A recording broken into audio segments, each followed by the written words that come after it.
Hello there, my name is Nate Jackson, the Eclipser, and will you look at the scandal sheet today? Goodness gracious, I mean, God, all the celebrities. It's okay, it's just a Lowe's thing, but I tried.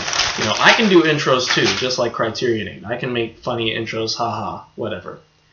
Anyway, as mentioned before, today's review is part 3 of the series number 7, Postwar Kurosawa, Scandal, Shubun.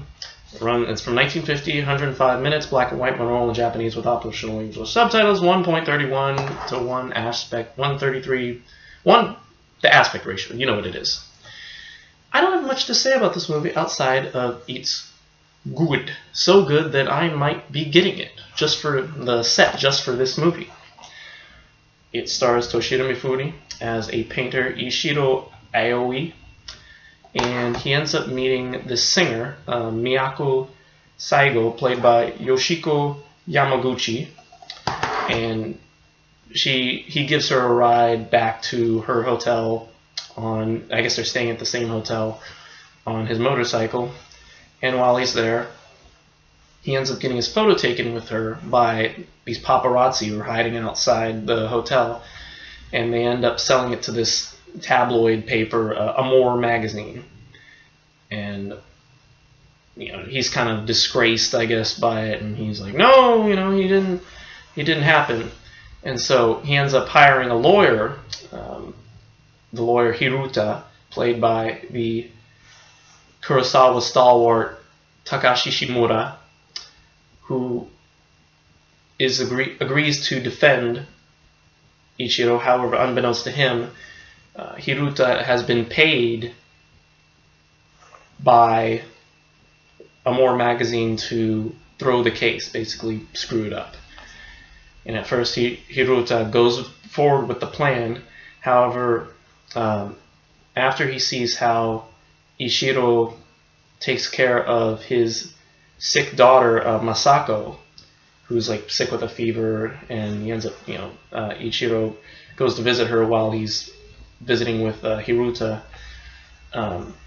She ends up remembering him, and so he ends up having a change of heart, and he can't go through with it, and he ends up, you know, throwing the case and telling the truth about the paper paying him off, and so the case is thrown out, and Ichiro's name is cleared, and Miyako's name is cleared, and all that good stuff. So, kind of a simple story when you think about the fact that when you think of it, compare it to movies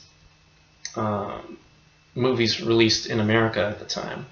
A scandal story has been done, you know, different forms in America, and I guess it was Kurosawa's time to touch on one of them. There were a lot of scandal papers back in the 40s, and basically this was, you know, his attempt at, you know, kind of denouncing them, and he did a fantastic job, you know, as far as, you know, and I guess there was a lot of that coming out after the war,